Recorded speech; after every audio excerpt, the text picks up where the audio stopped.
Student, देखिएगा बेटा, NTA TPC NEET organic chemistry solution series को आगे बढ़ाते हुए आज के इस वीडियो लेक्चर में हम पेपर नंबर 92 के बारे में डिस्कस करेंगे। आप लोगों ने प्रीवियस वीडियो देखे होंगे, मैंने हर क्वेश्चन को उसके पूरे कॉन्सेप्ट के साथ एक्सप्लेन किया है, तो आप लोगों को हर क्वेश्चन पूरा कॉन्सेप्ट के साथ क्लियर हुआ होगा। अगर आपको किसी कॉन्सेप्ट में कोई दिक्कत है तो वो आपका कॉन्सेप्ट भी क्लियर हो जाएगा और आप लोगों का रिविजन भी हो जाएगा। इसलिए बेटा वीडियो को लास्ट तक जरूर देखें। आप ये न सोचें कि हमें केवल आंसर पता चलेगा, आंसर के साथ साथ आपको कॉन्सेप्ट के बारे में भी पता होगा। तो देखिएगा, इसका फर्स्ट क्वेश्चन है, question number 11, identify the correct structure of product format from the reaction. इस रिएक्शन में आपको बताना है करेक्ट प्रोडक्ट क्या होगा। तो आप देखिएगा बेटा, यहाँ पर OCH3 और OH दोनों ग्रुप है।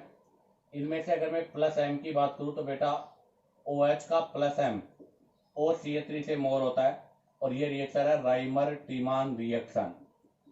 और राइमर टीमान रिएक्शन है जो कि फिनोल शो करता है, तो फिनोल के साथ में यहाँ पे रिएक्शन होगी क्योंकि इसकी रिएक्टिविटी भी मोर है। अब देखिएगा, क्लोरोफॉर्म प्लस कैल्कोलिक KOH आप जब यूज करते हो तो ये क्लोरोफॉर्म है।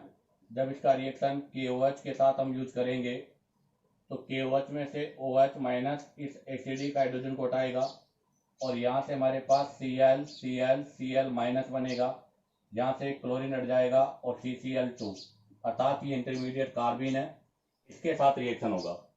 अब आप देखिएगा क्या होगा रिएक्शन पे हमारे पास प्रोडक्ट। तो हमारे पास ये रिएक्टेंट गिवन है जिसमें और यहाँ पर OH है, इसके रेस्पेक्ट में ये पैरा है, ये ऑर्थो है, तो पैरा पर आपका CCl2 ग्रुप ऐड हो जाएगा। जब इसका वाटर के साथ हाइड्रोलाइसिस होगा तो ये आपका ग्रुप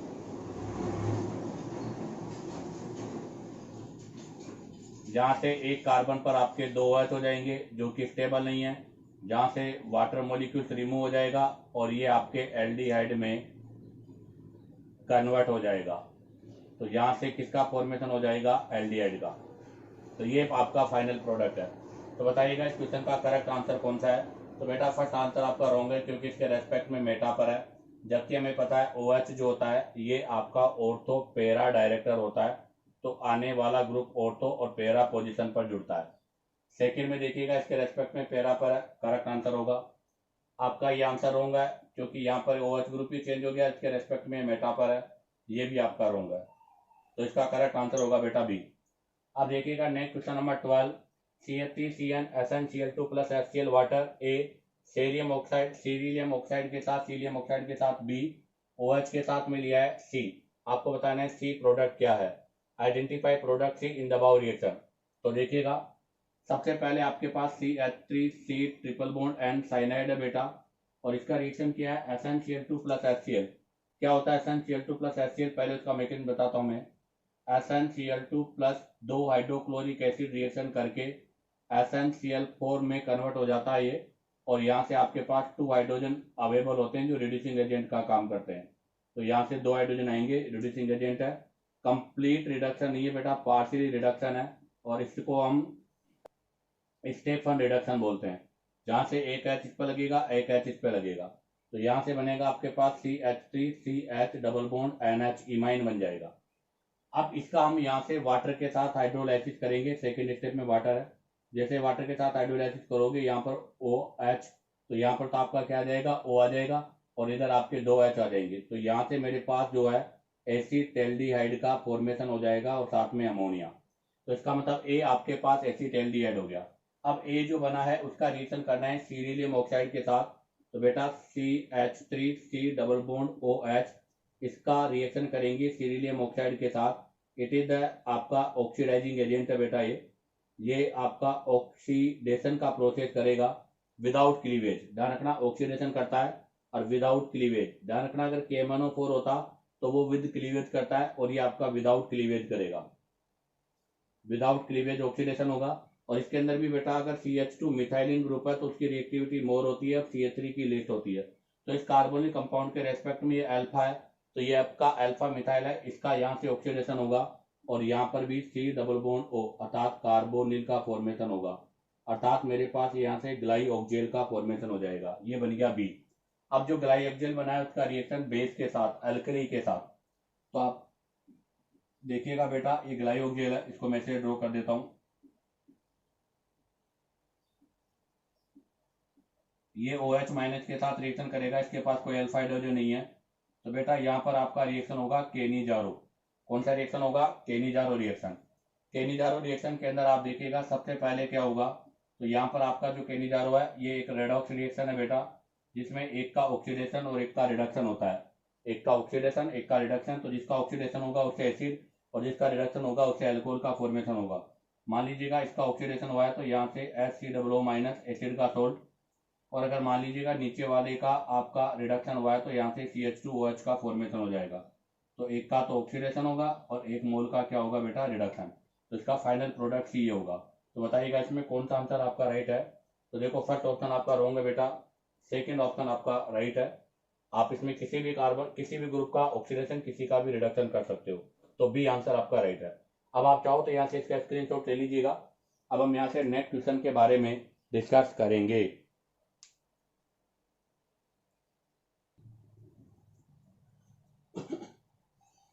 तो देखिएगा अब हम डिस्कस करेंगे next question number 13, which compound is the most basic. आपको बताना है कि इनमें से कौन सा मोस्ट बेसिक कंपाउंड है। तो आप देखिएगा जो फर्स्ट कंपाउंड आपका है इसके अंदर 3 डिग्री अमाइन है जो डायरेक्ट रिंग के साथ कनेक्ट है। हालांकि यहाँ रेजोनेंस लोन पे लोकेलाइज है, डिलोकेलाइज तो नहीं है। आप देखिएगा फर्स्ट जो कंडीशन है इसमें आपका ये रिंग है, इसके साथ में यहाँ पर ये नाइट्रोजन लगा हुआ है, ये आपका ब्रिज हेड वाला नाइट्रोजन है। इसका लोन पे रिंग के साथ डिलोकेलाइज नहीं, लोकेलाइज है। तो लोकेलाइज तो है बट बेटा आपके यहाँ पर इस रिंग का इसके ऊपर -I इफेक्ट ऑब्जर्व हो रहा है। सेकेंड में देखिएगा बेटा 3 डिग्री अमाइन है और लोन पे लोकेलाइज भी है बेटा। थर्ड में देखिएगा, थर्ड में नाइट्रोजन का लोन पे डिलोकेलाइज है, अर्थात ये तो एनिलीन का पार्ट है, और यहाँ पर तो लोन पे डिलोकेलाइज भी है, और डिलोकेलाइज ही नहीं बेटा 5 रेजोनेटिंग स्ट्रक्चर भी है। नेक्स्ट देखो, नेक्स्ट में आपका जो नाइट्रोजन है ये पिरिडीन का पार्ट है, पिरिडीन का पार्ट है जो कि sp2 पर है, और उसके साथ में एक रिंग का इसके ऊपर -I भी ऑब्जर्व हो रहा है। तो इसका मतलब सेकंड वाला सबसे मोस्ट बेसिक होगा। तो बताओ इसका करेक्ट आंसर क्या होगा बेटा? बी। अब आ जाएगा next question number 14, which is the not a reducing sugar. आपको बताना है कि इनमें से कौन सा रिड्यूसिंग शुगर नहीं है। तो देखिएगा बेटा कार्बोहाइड्रेट जो है उसके बारे में बात करें तो कार्बोहाइड्रेट का हम क्लासिफिकेशन 3 टाइप से करते हैं। एक तो मोनोसेकेराइड, एक करते हैं ओलिगोसेकेराइड, और एक करते हैं बेटा पॉलीसेकेराइड्स। आपके जितने भी मोनोसेकेराइड्स है, all monosaccharides are the reducing sugar. सारे मोनोसेकेराइड्स आपके रिड्यूसिंग शुगर होती है। ओलिगोसेकेराइड्स में अगर मैं बात करूं तो ओलिगोसेकेराइड्स में अगर मैं डाइसेकेराइड्स की बात करता हूं तो डाइसेकेराइड्स 3 टाइप के पढ़ेंगे हम, एम, MLS, माल्टोज, लैक्टोज और सुक्रोज। इनमें से माल्टोज, लैक्टोज तो रिड्यूसिंग होते हैं बट सुक्रोज नॉन रिड्यूसिंग होता है। ऐसा क्यों? तो उसका रीजन देखिएगा बेटा, माल्टोज जो होता है ये जब इसका हाइड्रोलाइसिस करते हैं हम, तो इसको देखो मैं एक्सप्लेन कर रहा हूँ। ग्लूकोज आंसर राइट है, फ्रक्टोज आंसर राइट है, क्योंकि दोनों तो आपके मोनोसेकेराइड है, दोनों रिड्यूसिंग शुगर होंगे। मेनोज गिवन है यहाँ पर, तो बेटा मेनोज भी मोनोसेकेराइड है, तो ये भी आपका क्या होगा? ये तीनों मोनोसेकेराइड है, और तीनों मोनोसेकेराइड है तो तीनों के तीनों रिड्यूसिंग शुगर होंगे। मेनोज और ग्लूकोज में ज़्यादा डिफरेंस नहीं है, क्योंकि ग्लूकोज का ही एपीमर होता है मेनोज, एपीमर है, और वो भी कौन से पर? C2 कार्बन पर। अब आती है माल्टोज, लैक्टोज और सुक्रोज में। तो माल्टोज जो होता है बेटा उसका हाइड्रोलाइसिस करने पर बनता है ग्लूकोज प्लस ग्लूकोज, जिसके अंदर अल्फा अल्फा है दोनों, अर्थात एक ग्लूकोज का तो C1 कार्बन और दूसरे ग्लूकोज का C4 कार्बन के बीच में ग्लाइकोसिडिक लिंकेज होता है यहाँ पर। तो यहाँ पर आपका इसका C1 है, इसका C4 है, तो इसका ये वाला ग्रुप फ्री है, और इस वाले ग्रुप के फ्री होने की वजह से रिड्यूसिंग होता है। लैक्टोज की बात करूं मैं बेटा, तो लैक्टोज में ग्लूकोज प्लस गैलेक्टोज होता है, जिसके अंदर आप देखिएगा ग्लूकोज गैलेक्टोज भी एपीमर्स है C4 कार्बन पर। तो यहाँ से ग्लूकोज का तो बेटा C4 और गैलेक्टोज का C1 है, तो इसके अंदर भी ग्लूकोज का C1 कार्बन फ्री होता है। बट अगर सुक्रोज की मैं बात करूं तो बेटा सुक्रोज होता है ग्लूकोज प्लस फ्रक्टोज। इसके अंदर आपके ग्लूकोज और फ्रक्टोज की अगर बात करें तो ग्लूकोज का तो C1 कार्बन, और जो फ्रक्टोज होता है बेटा उसका C2 कार्बन होता है, अर्थात इसके अंदर दोनों कार्बोनिल आपके रिंग में होते हैं, इसलिए यहाँ पर कोई कार्बोनिल ग्रुप फ्री नहीं होता, और कोई कार्बोनिल ग्रुप फ्री नहीं होने की वजह से नॉन रिड्यूसिंग शुगर होती है। तो बताइएगा इस क्वेश्चन का करेक्ट आंसर क्या होगा बेटा? D, sucrose are the non reducing sugar, जबकि सभी मोनोसेकेराइड और माल्टोज लैक्टोज आपके रिड्यूसिंग शुगर होती है। अब आप चाहो तो यहाँ से इसका स्क्रीनशॉट ले लीजिएगा। अब हम यहाँ से नेक्स्ट क्वेश्चन के बारे में डिस्कस करेंगे। तो देखिएगा, अब हम डिस्कस करेंगे next question number 15। Which of the following reagents में be use to identify glucose.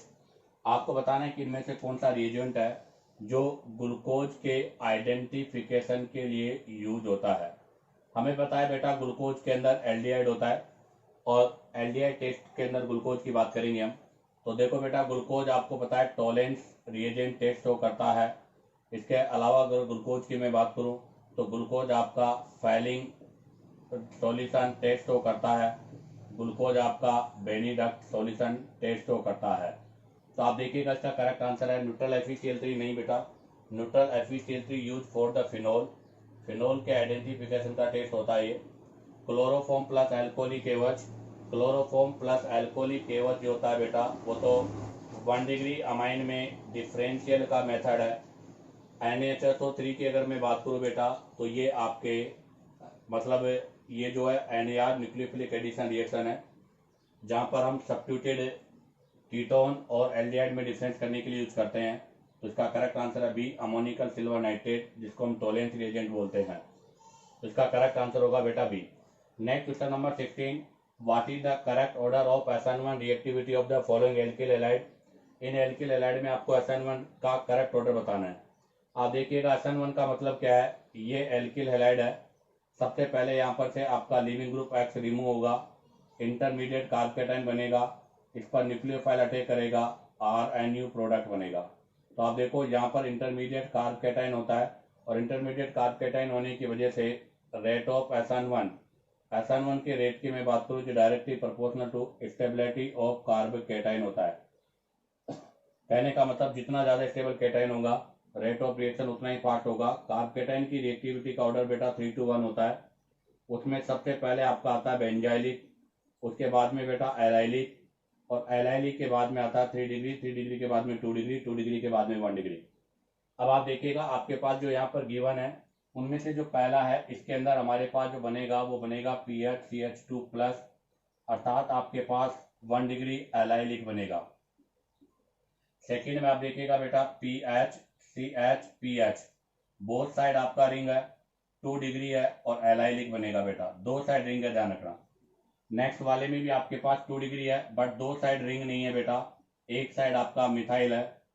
तो यहाँ पर भी आपका 2 डिग्री एलाइलिक है बट एक साइड मिथाइल है और एक साइड यहाँ पर रिंग है। और आपका जो फोर्थ वाला है इसमें आप देखो बेटा यहाँ पर 2 साइड रिंग है, एक साइड मिथाइल है और यहाँ पर पॉजिटिव है, अर्थात यहाँ हमारे पास 3 डिग्री एलाइलिक का फॉर्मेशन हो रहा है। तो बताओ, सॉरी एलाइलिक क्या, बेंजाइलिक है, मैंने मिस्टेक कर दी बेटा, बेंजाइलिक है ये भी आपका बेंजाइलिक ही है बेटा, ये भी बेंजाइलिक है, सारे बेंजाइलिक है, मिस्टेक भाई मैंने एलाइलिक लिख दिया, ये सभी बेंजाइलिक है। अब बताओ अगर बेंजाइलिक में भी हम बात करें तो पहले आएगा 3 डिग्री, फिर आएगा 2 डिग्री, उसके बाद 1 डिग्री। इसका मतलब फोर्थ वाला सबसे पहले आएगा, क्योंकि फोर्थ वाले में देखो बेटा 2 रिंग के साथ रेजोनेंस है और यहाँ पर मिथाइल के साथ प्लस आई भी है और 3 अल्फा हाइड्रोजन की एडवांटेज है। उसके बाद में बेटा देखो ये भी 2 डिग्री, ये भी 2 डिग्री, बट इससे पहले आपका सेकेंड आएगा और उसके बाद में आपका बेटा थर्ड आएगा, क्योंकि सेकेंड के अंदर इधर भी रिंग है इधर भी रिंग है, जबकि थर्ड में इधर केवल आपको प्लस आई और 3 अल्फा हाइड्रोजन की एडवांटेज है। और सबके बाद में कौन सा आएगा बेटा, फर्स्ट आएगा, क्योंकि वो 1 डिग्री है, फोर्थ वाला 3 डिग्री है, ये दोनों वाले आपके 2 डिग्री हैं। सेकंड वाले में आपके बोथ साइड रिंग है, अर्थात बोथ साइड रेजोनेंस है, जबकि इसमें ओनली 1 साइड रेजोनेंस है। तो यहाँ पर रिएक्टिविटी का ऑर्डर होगा 4, सेकंड, थर्ड, फर्स्ट। तो बताइएगा कौन सा आंसर आपका राइट है, 4, सेकंड, थर्ड और first, 4, second, 3, first, first answer right है बेटा। Next question number 17। Which of the following compound can liberate methane gas when treated with excess of methyl magnesium iodide in the dry ether। आपको बताना है बेटा कि आपके पास methyl magnesium iodide है, इसका रिएक्शन किसके साथ करें ताकि हमारे पास यहाँ से मीथेन का फॉर्मेशन हो जाए। तो बेटा आपको पता होना चाहिए कि जब हम यहाँ से इसका रिएक्शन करेंगे तो आपको पता होना चाहिए कि गिरनार रिएजेंट का रिएक्शन जब हम एक्टिव हाइड्रोजन अर्थात एसिडिक हाइड्रोजन के साथ रिएक्शन करते हैं तो यहाँ से H प्लस रिमूव होता है और गिरनार रिएजेंट से CH3 माइनस न्यूक्लियोफाइल इसके वाया हाइड्रोकार्बन का फॉर्मेशन होता है। तो इसका मतलब गिरनार रिएजेंट एसिडिक हाइड्रोजन के साथ रिएक्शन करके मीथेन का फॉर्मेशन करेगा। अब एसिडिक हाइड्रोजन में कौन कौन हो सकता है? एल्कोहल हो सकता है बेटा, एसिटिलीन हो सकता है, NH3 अमोनिया हो सकता है, RNH2 अमाइन हो सकता है, कार्बोक्सिलिक एसिड हो सकता है।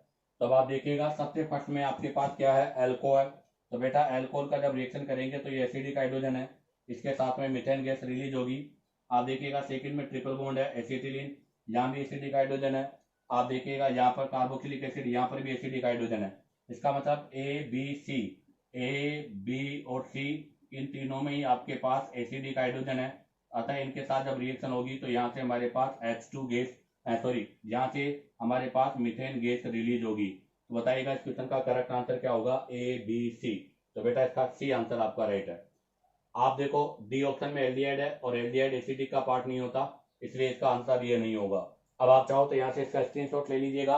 अब हम यहाँ से नेक्स्ट क्वेश्चन के बारे में डिस्कस करेंगे।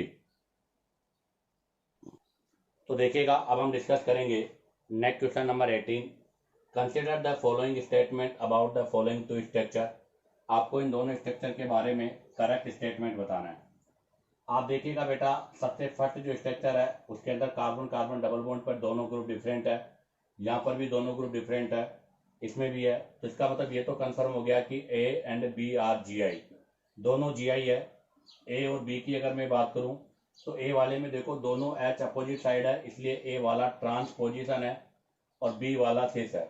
और बेटा जो सिस होता है उसको तो बोलते हैं मैलिक एसिड। तो ये वाला फॉर्म आपका मैलिक एसिड है और बी वाला आपका फ्यूमेरिक एसिड है। तो यहाँ पर सिस वाला मैलिक है, ट्रांस वाला फ्यूमेरिक है। तो ये आपका फ्यूमेरिक है और ये मैलिक है। उसने पहला बोला ABr टू ईच अदर, पहला स्टेटमेंट राइट है, ये दोनों ज्योमेट्रिकल आइसोमेरिज्म है। क्यों? क्योंकि कार्बन कार्बन डबल बॉन्ड के रेस्पेक्ट में यहाँ पर बेटा रेस्ट्रिकेटेड रोटेशन हो रहा है और रेस्ट्रिकेटेड रोटेशन के साथ साथ आपको पता एक कार्बन पे लगे हुए दोनों ग्रुप डिफरेंट होने चाहिए, वो पॉसिबल है, इसलिए ये GI होगी। और इनके अंदर देखो आप यहाँ पर दोनों same group on same side है, इसलिए इसको सिस बोल रहा हूँ, और यहाँ पर same group on opposite side है, इसलिए इसको ट्रांस बोला है। तो फर्स्ट ट्रांस है, सेकंड आपका सिस है, अर्थात फर्स्ट फ्यूमेरिक है और बी आपका मैलिक है। देखिएगा A is the stronger acid than B. अब हमको एसिडिक स्ट्रेंथ के बारे में पता करना है। तो देखिएगा बेटा सिस वाली जो फॉर्म होती है, अगर मैं इनकी स्टेबिलिटी की बात करूं तो सिस के अंदर आपका same group on same side होता है और same group on same side होने की वजह से लीस्ट स्टेबल होता है। तो बेटा ये स्ट्रक्चर आपका लीस्ट स्टेबल स्ट्रक्चर है। क्यों?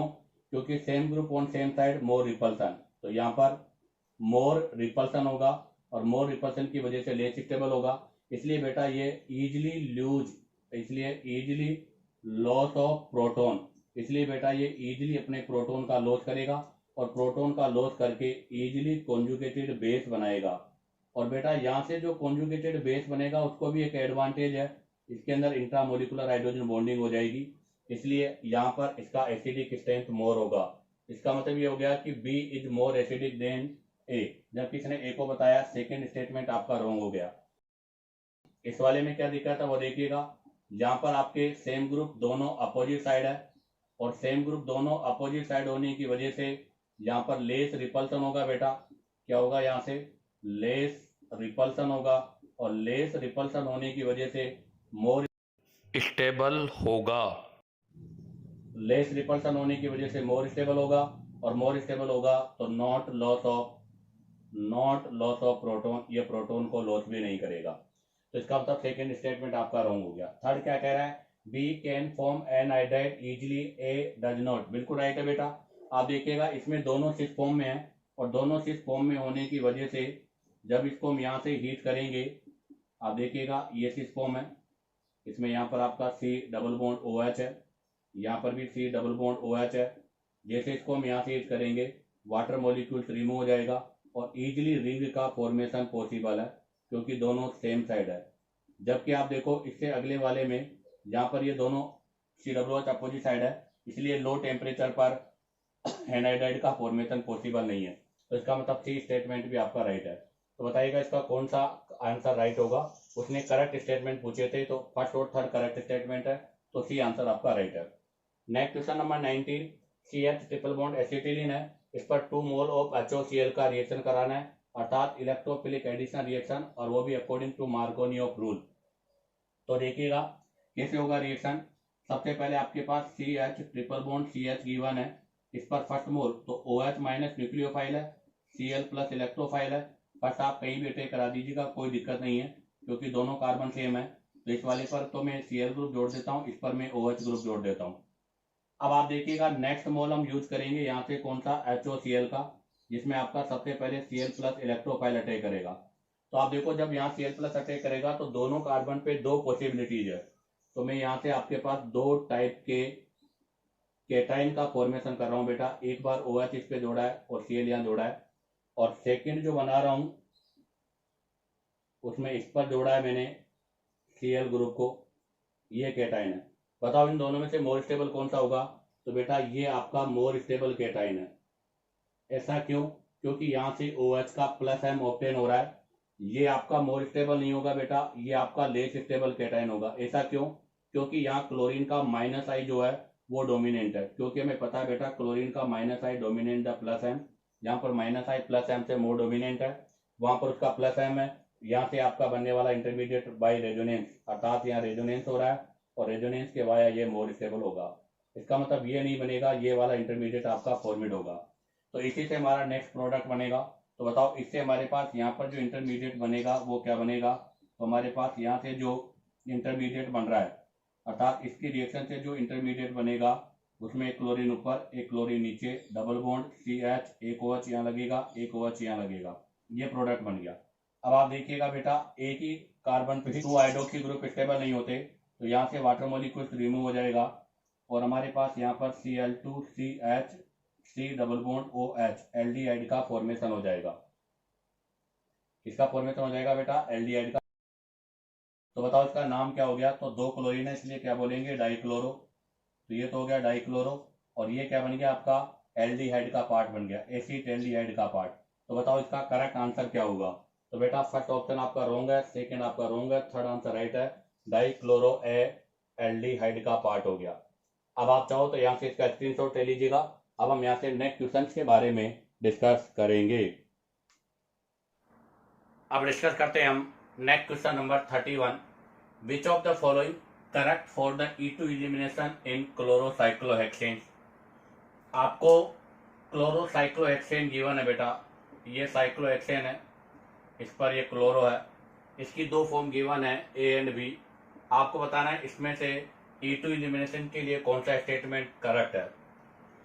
क्या होता है E2 एलिमिनेशन, RCC, यहाँ पर आपका H है, यहाँ पर आपका X है, ये आपका कोई स्ट्रॉन्ग बेस की प्रेजेंस में रिएक्शन होगा। बेटा हमेशा एंटी पेरीप्लेनर होना चाहिए, अर्थात आपके दोनों जो लिविंग ग्रुप है वो परपेंडिकुलर होने चाहिए, ताकि यहाँ से आपका ये X ग्रुप हटेगा, ये बॉन्ड यहाँ शिफ्ट होगा और एल्कीन का फॉर्मेशन होगा। तो E2 एलिमिनेशन के लिए सबसे इंपॉर्टेंट कंडीशन है कि वो एंटी पेरीप्लेनर, अर्थात एक दूसरे के परपेंडिकुलर होना चाहिए। अब बात आती है साइक्लोहेक्सेन। बेटा साइक्लोहेक्सेन जनरली टू फॉर्म में मिलता है, चेयर एंड बोट। जनरली इसकी टू फॉर्म होती है, चेयर एंड बोट। तो ये जनरली आपके चेयर और बोट फॉर्म में होगा। चेयर और बोट में से बेटा आपका चेयर फॉर्म बहुत ज्यादा स्टेबल होता है, तो इसने चेयर फॉर्म बनाई है, ये चेयर फॉर्म है। इस चेयर फॉर्म में अगर हम बात करें तो ये वाली पोजीशन को बोलते हैं बेटा अक्साइल पोजीशन, और इस वाली पोजीशन को बोलते हैं बेटा इक्वेटोरियल। यहाँ पर इसको बोलते हैं इक्वेटोरियल और इसको बोलते हैं अक्साइल, अर्थात एक में अक्साइल अप है, पहले कार्बन पर इसको C1 मान लिया, इसको C2, C3, C4, C5, C6, पहले कार्बन पर आपका अक्साइल अप है, तो बेटा दूसरे कार्बन पर आपका अक्साइल डाउन में है। अगर पहले कार्बन पर आपका इक्वेटोरियल डाउन है तो बेटा आपका दूसरे कार्बन पर इक्वेटोरियल अप होता है। तो अगर मैं C1 और C2 पर देखूं, C1 और C2 पर अगर हम देखें अक्साइल अक्साइल बॉन्ड को, तो बेटा आपका अक्साइल अक्साइल जो बॉन्ड है वो एक दूसरे के अपोजिट है, तो इसको बोलते हैं ट्रांसफॉर्म। और अगर यहाँ पर हम इक्विटोरियल इक्विटोरियल को देखें तो भी वो ट्रांसफॉर्म में है। ऐसा क्यों? क्योंकि देखो इस फर्स्ट पर एक्साइल अप है, सेकंड पर एक्साइल डाउन है, दोनों अपोजिट में है, तो क्या बोलेंगे? ट्रांस। यहाँ पर इक्विटोरियल डाउन है, यहाँ पर इक्विटोरियल अप है, दोनों अपोजिट है, तो क्या बोलेंगे? ट्रांस। तो अब आप देखिएगा इसके अंदर पहले में ये भी इक्विटोरियल है, ये भी इक्विटोरियल है, दोनों इक्विटोरियल है, अर्थात दोनों ही ट्रांसफॉर्म है। यहाँ पर देखो बेटा ये भी एक्साइल है और ये भी एक्साइल है, दोनों सेम पर है, अर्थात ये भी ट्रांस है, अर्थात ए और बी दोनों ही ट्रांसफॉर्म है। अब अगर दोनों ही ट्रांसफॉर्म है तो इनमें से किसके अंदर रिएक्टिविटी ज्यादा होगी? तो आपको पता है बेटा स्टेबिलिटी के इनडायरेक्टली प्रोपोर्शनल होता है, stability indirectly proportional to reactivity. तो यहाँ पर हम स्टेबिलिटी देखेंगे बेटा, तो ध्यान रखना बेटा ये एक्साइल अप है और इस नंबर के कार्बन पे भी एक्साइल अप है और इस पर भी एक्साइल अप है, तो इनके बीच में रिपल्सन होता है और इस रिपल्सन की वजह से बेटा आपके एक्साइल वाला जो सब्स्टिट्यूटेंट है वो लेस सब्स्टिट्यूटेड या लेस स्टेबल होता है। तो बताओ कौन सा सब्स्टिट्यूटेंट मोर स्टेबल होगा? इक्विटोरियल। अर्थात आपके सब्स्टिट्यूटेंट कहां पर होने चाहिए? इक्विटोरियल पोजीशन पर होने चाहिए। कहां पर होने चाहिए बेटा? इक्विटोरियल पोजीशन पर होने चाहिए। तो ध्यान रखना बोथ सब्स्टिट्यूटेंट एट इक्विटोरियल, अगर वो इक्विटोरियल पर है तो बेटा मोर स्टेबल होंगे और अगर वो अक्साइल पर है तो लेस स्टेबल होंगे। तो आप देखो यहाँ पर दोनों अक्साइल पर है तो इसका मतलब ये क्या है? लेस स्टेबल है। और अगर ये लेस स्टेबल है तो बेटा ये क्या होगा? मोर रिएक्टिव भी होगा, तो अर्थात इसके अंदर रिएक्टिविटी फास्ट होगी। तो कहने का मतलब बी की रिएक्टिविटी ए के कंपेयर में फास्ट है। तो बताओ कौन सा स्टेटमेंट राइट है बेटा? स्टेटमेंट बी राइट है। Rate of E2 elimination in B is faster than A. First आपका रॉन्ग हो गया, सेकंड आपका राइट हो गया। Third, B can undergoes E2 elimination only if B undergoes ring conversion. अगर यहाँ पर रिंग इन्वर्जेशन होगा तो बेटा इक्विटोरियल इक्विटोरियल पे चला जाएगा, स्टेबिलिटी हो जाएगी, आपका रिएक्शन अपने आप कम हो जाएगा। तो इसके लिए करेक्ट आंसर है बी। अब आ जाएगा question number 32। Which of the following reaction do not give alkyne. आपको बताना है इनमें से कौन एल्काइन नहीं देता और सभी हेलाइड के साथ है। आप लोगों को पता होना चाहिए बेटा क्या कि जो हेलाइड होते हैं वो जनरली आपकी टू टाइप की रिएक्शन शो करते हैं। हेलाइड जनरली टू टाइप की रिएक्शन शो करेंगे। एक तो होता है बेटा डी हाइड्रोहेलोजीनेशन, डिहाइड्रोहेलोजीनेशन जिसके वाया एल्कीन भी बनती है और एल्काइन भी बनता है। और एक होता है डीहेलोजीनेशन, डीहेलोजीनेशन ये दोनों ही इलिमिनेशन है। डीहेलोजीनेशन से हमेशा एल्कीन का फॉर्मेशन होता है। और आप ध्यान दें बेटा अगर एल्कीन और एल्काइन में बात करें तो आपके हेलाइड से डीहेलोजीनेशन 2 स्टेप में होगा। डीहाइड्रोहेलोजीनेशन ये आपके 2 स्टेप्स में होता है बेटा, जिसके अंदर सबसे पहली स्टेप में हम अल्कोहलिक KOH को यूज करते हैं और सेकंड स्टेप में NaNH2 को यूज करते हैं, तब हमारे पास एल्काइन का फॉर्मेशन होता है। ऐसा क्यों? क्योंकि बेटा आपकी सेकंड स्टेप में यहाँ पर विनाइल बनता है जो कि रेजोनेंस स्टेबलाइज है। तो आप देखिएगा फर्स्ट के अंदर आपके पास डाइहैलाइड है NaNH2, स्ट्रॉन्ग बेस है, स्ट्रॉन्ग बेस है, तो यहाँ से क्या होगा? एलिमिनेशन होगा। तो यहाँ से HCl HCl एक बार जाएगा, HCl एक बार यहाँ से HCl रिमूव होगा और बेटा यहाँ से आपके पास 1 ब्यूटाइन का फॉर्मेशन होगा। बी ऑप्शन में देखिएगा CH3CH2HBr, बिल्कुल यहाँ पर भी यही होगा। पहला स्टेप में यहाँ से रिएक्शन होगा, फिर आगे NaBNH2 लेंगे तो बेटा यहाँ से भी आपके पास प्रोपाइन का फॉर्मेशन होगा। आप देखिएगा सी के अंदर जिंक डस्ट है और it is the responsible for बेटा डीहेलोजीनेशन, अर्थात ये डीहेलोजीनेशन के लिए रेस्पॉन्सिबल है। यहाँ से दोनों Br हटेंगे बेटा, अगर दोनों Br हटेंगे तो यहाँ पर एल्कीन अर्थात 1 ब्यूटीन का फॉर्मेशन होगा और यही इस क्वेश्चन का आंसर होगा क्योंकि यहाँ से एल्काइन का फॉर्मेशन पॉसिबल नहीं है। डी ऑप्शन में देखिएगा पोटेशियम मेलेट का इलेक्ट्रोलाइसिस करेंगे। ध्यान रखना मेलेट बोला है उसने, तो पोटेशियम मेलेट है, ये आपका हो गया। जब इसका इलेक्ट्रोलाइसिस करेंगे तो यहाँ से CO2, यहाँ से CO2 निकल जाएगी। तो यहाँ से मेरे पास देखो आपको क्लियर कर दूं, C डबल बॉन्ड C है, एक फ्री रेडिकल यहाँ बनेगा, एक फ्री रेडिकल यहाँ बनेगा, एक बॉन्ड और नया बन जाएगा और उसके वाया आपके पास एल्काइन का फॉर्मेशन होगा। तो बताइएगा इस क्वेश्चन का करेक्ट आंसर क्या होगा बेटा? C, अर्थात फर्स्ट के अंदर आपके डिहाइड्रोहेलोजीनेशन हो रहा है जिसमें NaNH2 हमने यूज किया है। पहले स्टेप में एक H और एक Cl हटेगा और फर्स्ट स्टेप के पास हमारे पास C double bond C alkene बनेगी जिसमें एक Cl होगा और एक H होगा। फिर ये HOCl हटकर एल्काइन का फॉर्मेशन होगा। सेकंड स्टेप में भी अल्कोहलिक एओच, पहले अल्कोहलिक एओच के साथ करोगे आप, तो बेटा एक अल्कोहलिक एओच के साथ एक H और एक Br हटेगा। फिर दोबारा हमारे पास एसिड रिएक्शन होगा, तो पहले ये हटेगा फिर ये हटेगा, ट्रिपल बॉन्ड का फॉर्मेशन हो जाएगा। और सेकंड स्टेप का देखो बेस आपका स्ट्रॉन्ग है, क्यों?